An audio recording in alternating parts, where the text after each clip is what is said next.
Lawrence Lessig, Renee DiResta, Lord John Alderdice, thank you so much for being here. This is The Rip Current. I'm Jake Ward. We look at the big invisible forces that are pulling at us every day. And each week we speak to a different expert in those forces. They built the freaking market. They're the ones that designed the thing that we're all addicted to. What democratic institutions help us do is to actually justify choices that are sort of fundamentally flawed. Oftentimes I talk to people in crypto who are, some of crypto's biggest supporters and boosters, and I actually hear them say, well, yeah, 99% of it is scams. But one of the things that are really important to understand, in situations of conflict, the capacity to differentiate between the past and the present and even the future is disrupted.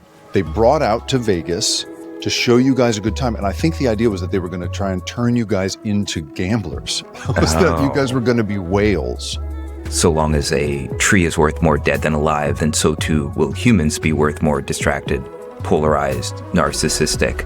We're seeing it with Trump, but we've seen it in Hungary with Orban. We've seen it in Brazil with Bolsonaro. We've seen this in Poland with Kaczynski, in India with Modi, and on and on and on. This is it. This is our last frontier of what it means to be human. I'm increasingly concerned about what does it mean for our capacity to think at all? When I was growing up, I got told a lot that I was broken. I got told a lot that I was destined to be alone forever because I wasn't forming relationships that looked like my relationships were supposed to look. This is great because, again, people don't know. People don't know, and I certainly don't know. Why it is so hard to get sourced in tech.